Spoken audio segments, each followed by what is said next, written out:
was a college student living in Indiana.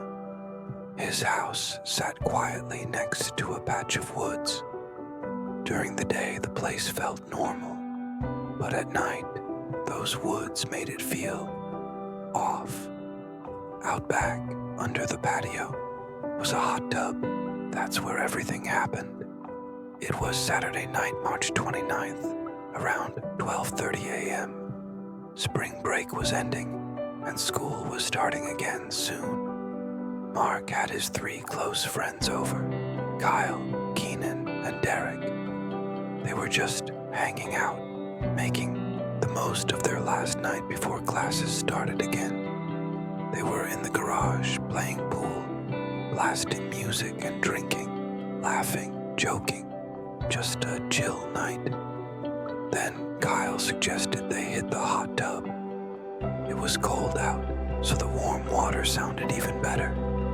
Everyone agreed. They changed into drunks, grabbed their drinks, and climbed in. The warm water felt amazing. They talked, cracked jokes, and completely lost track of time. Then they heard something. Branches snapping, like someone or something was walking through the woods. It didn't sound like an animal. It sounded like footsteps. They went quiet, eyes on the trees. Keenan brushed it off, saying it was probably nothing. Everyone gave a nervous laugh and turned the music up louder, trying to shake the tension. 10 minutes later, a man walked out of the woods.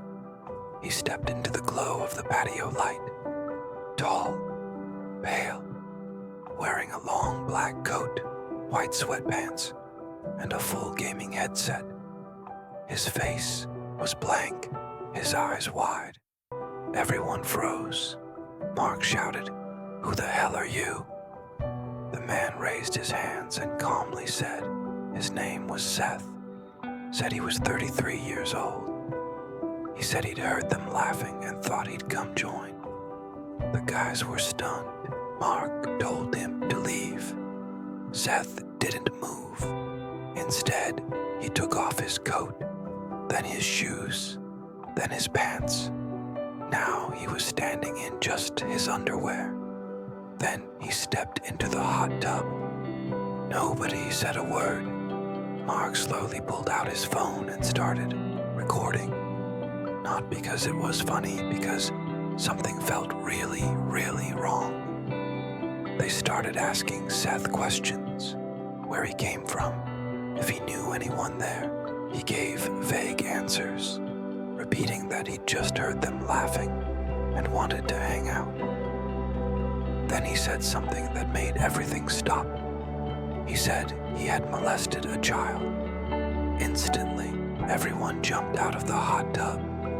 They started yelling at him to leave. Kyle and Derek pulled him out of the water. Seth didn't fight them. He just stood there, dripping, silent, still. Then, without a word, he turned and walked slowly back into the woods.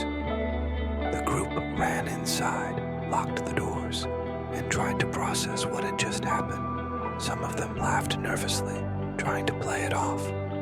But Mark and Kyle couldn't shake the feeling that it wasn't over. 15 minutes later, Kyle suggested they go lock the hot tub cover. Mark agreed. They grabbed flashlights and went out. That's when Mark saw it. A phone lying on the ground next to the hot tub. He picked it up. The screen lit up. Whatever was on the lock screen made him drop it immediately. He never said what he saw, just that it made him feel like Seth was coming back. They ran inside and told the others. Then they heard it, tapping on the window. Mark already knew who it was. He pulled back the curtain, and there was Seth, pale, smiling, eyes wide, staring through the glass. Mark shouted for Kyle. Kyle called the cops. Mark grabbed a bat and yelled at Seth to get out and to take his phone. Seth didn't answer. He just slowly walked around the side of the house. Mark followed, peeking through another window. Seth was there again, still staring. Mark told him the police were coming. Seth didn't react. He just slowly raised one hand and waved. Then, finally, he turned and walked back into the woods. The cops arrived a few minutes later. The guys told them everything. Officers searched the woods and found Seth standing alone, staring toward the house. He was arrested for trespassing. Everyone thought it was over, but Mark didn't. A few days later, he saw a Snapchat from a girl who lived nearby. It was a video of a man trying to break into her house late at night. It wasn't Seth, it was someone else, which means Seth might not have been alone. There could be more of them, and they might not be done. There's a tunnel near where a group of teenagers used to hang out. It's under a road, a long concrete pipe that cuts beneath the hill. Most of the time, water trickles through it, but when it's dry, you can walk straight through. Some kids like to go there at night, especially during the summer. It had this haunted, abandoned feel to it. Perfect for dares. One night, 5 teens decided to go down there with a Bluetooth speaker and some drinks. They were messing around, laughing, scaring each other. The tunnel echoed every sound, and it was easy to creep people out. Eventually, 2 of them dared the youngest kid, Luke, to walk all the way to the other end of the tunnel by himself. He hesitated but didn't want to look scared. He grabbed the flashlight, took a deep breath, and stepped inside. The group stayed at the entrance, shining their lights in after him. He got smaller and smaller in the distance. Then the light from his flashlight stopped moving. It just froze. The others yelled, "Luke, you good?" No answer, just silence. Then the flashlight dropped, and the tunnel went dark. They all started panicking. One kid ran in, shouting Luke's name. Halfway down the tunnel, he found the flashlight on the ground, still on. No sign of Luke. Then he heard something behind him. He turned around and saw Luke standing at the tunnel entrance. But he hadn't passed him, and there was no way out the other end. Luke didn't speak. He just stood there. Then he smiled and walked away.